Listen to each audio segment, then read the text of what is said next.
This is a TQ371. As you can see, we got your battery in and secured down.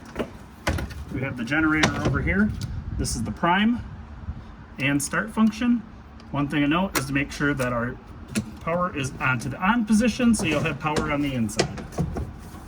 Over here we have our exterior control for our auto leveling. You hold the up and down button at the same time.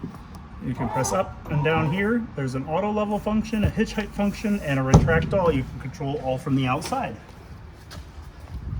Going along over here we have our propane tank, and then we have an exterior pad which has extra features for the leveling system.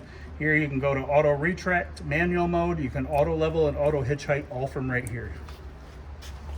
Moving along, this is our water inlet system. You hook a hose up, turn the hose on, and set it to here. It will fill your tank. And then when you get your tank full, you can switch it to dry camping, turn the pump on inside, which will then draw the water from where you filled the tank. If you turn it to city fixtures, it will run from the hose that's hooked up. And if you turn it to sanitize, winterize, that's where you would hook a hose up here and then a hose into winterizing fluid and it would pull. Here's our front black tank flush and our front draw. You pull these and it'll evacuate the gray and black tank in the front. Here we have our side. Move on to the back. We have our back evacuation drills for pulls for gray and black, and our black tank flush.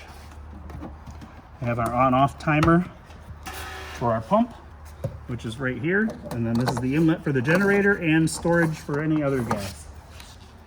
50 amp hookup is right here. Back gate to the camper. Here's the back entrance door. Here we have our exterior grill, an exterior sink with a quick connect. We have a television and an outside fridge. Storage here right next to the exterior speakers. Our more ride steps. Here we have our water heater, and then in pass-through storage, this is our bypass for our water heater. Moving along over here, we have our regulator for our propane tanks, which points to which propane tank you're drawing propane from at the time.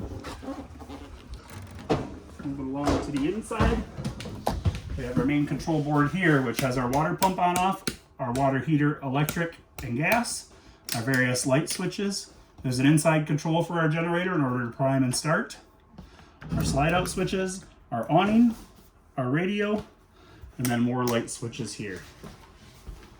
Moving along to the refrigerator, which is right now set in LP mode because we don't have the 110 power hooked up. Here's on off. You can choose automatic or gas, and you can change the temperature here. And the fridge opens to here. If you put it into auto mode, it will decide whether it runs off electric or propane depending on what you have. Our stove top here operates much like an outside grill. Turn it on and spark it. We have our microwave up here. Ready to go. Coming along to the back, we have the back bathroom. Opens and closes and secures up here. Here we have our exterior and interior light controls for the rear. We have our fan control, which is up there, opens and closes. We have our rear awning button, and then the up and down for our bed bunks, which will go down and up. If you want to release the top bunk down, you can pull these in all four corners and the bunk will come down. If you have any more questions, you can call your salesperson or the store at 231-788-2040.